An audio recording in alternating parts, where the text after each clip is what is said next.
Imagine a place where there is only darkness. The wind has become heavy and there are only stones everywhere.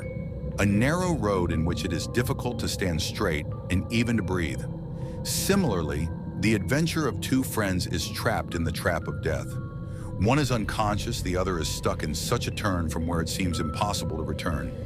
And on top of that, oxygen is also running out. Will this be the last night of their lives, or will a small hope pull them out of the jaws of death? On December 27, 2003, a group of 8 boys from San Antonio Boys Village and 2 counselors set out for Boy Scout Cave in Florida. This group included 15-year-old Michael Serro and 16-year-old Javerick Henderson. These 2 were adventurous teenagers who wanted to test their courage in the darkness of the cave. The counselors decided that they would stay outside because their body structure was too big to navigate in the narrow space of the cave. This cave was famous for its narrow roads and sharp turns, but it was considered safe because it was stable and dry.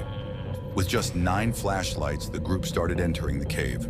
By noon, as they went inside, the temperature dropped to 22 degrees Celsius. Outside the cave, the counselors were trying to stay warm by lighting a fire, but their decision was going to take a terrible turn. Michael and Henderson were walking ahead of the group. The cave was completely silent and suffocated. Where they were going, the air was barely coming there. There was a strange silence in the cave. The more they went inside, the more the darkness began to overwhelm them. The group was able to get out of the narrow paths with difficulty, and due to getting out of some narrow paths, there was a little damage to their bodies. After an hour, they reached a dangerous path called the Hairpin Curve. This was the narrowest and most dangerous part of the cave. A small horizontal slide in which only one person could enter, and then a 180-degree sharp turn, under the roof, near the walls, and small stones on the floor. A wrong move and the person could have been trapped. On this road, Michael entered first and Henderson behind him. Michael slowly left this road. Then as soon as Henderson started going inside, his body got stuck in the road in a strange way. He tried to move forward, but he was neither able to go ahead nor behind. In a moment, he realized that he was badly stuck.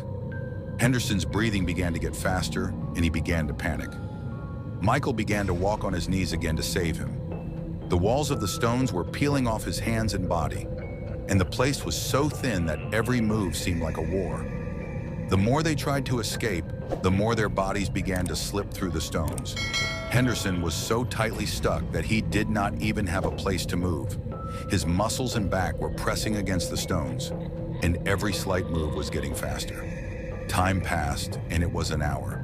Michael started getting tired trying to get Henderson out, and his energy was decreasing. And then suddenly, Michael started feeling dizzy.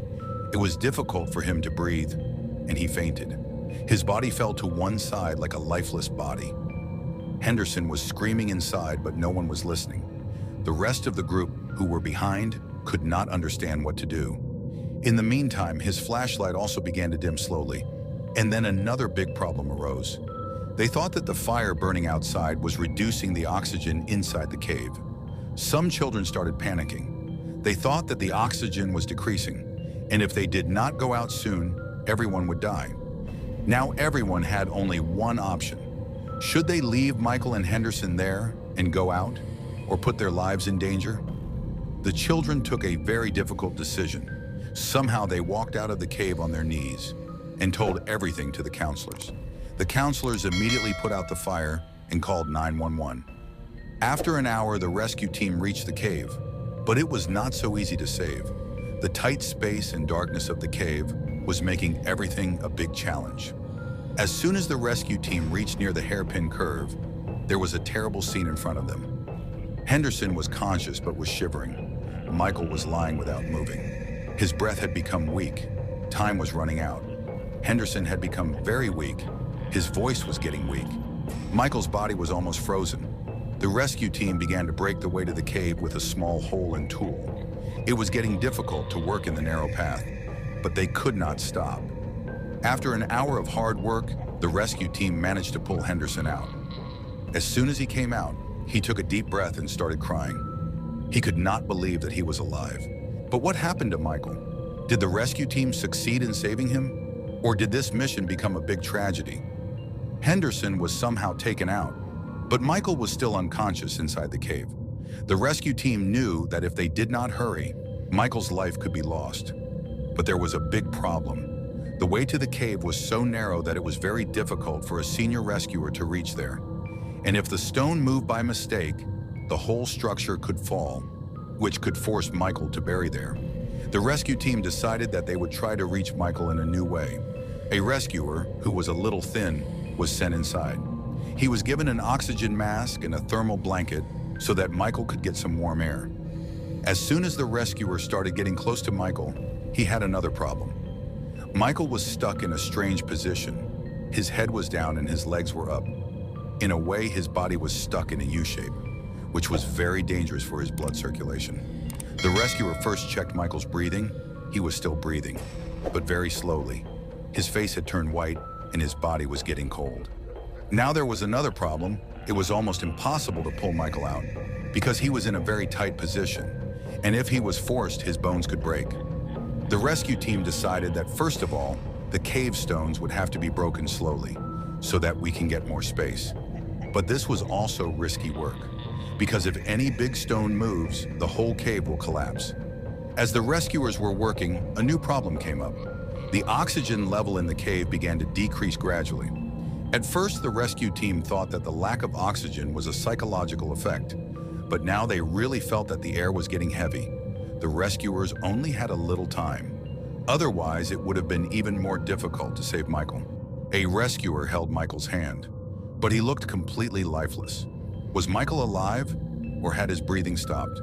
The rescue team thought of another way at the last minute.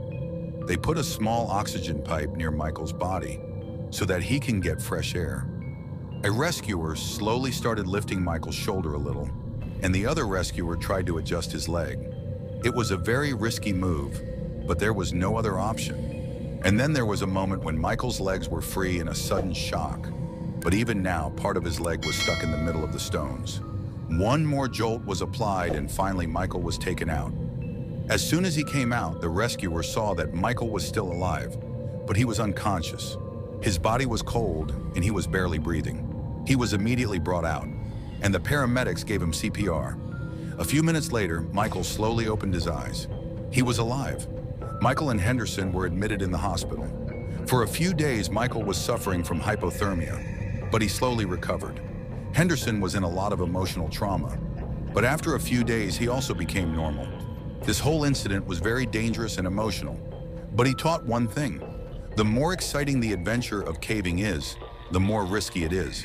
If precautions are not taken, it can become a trap for death. If you were there, would you dare to go to the cave? Or would you never want to do this kind of adventure after hearing this real story? Whatever your opinion is, please comment.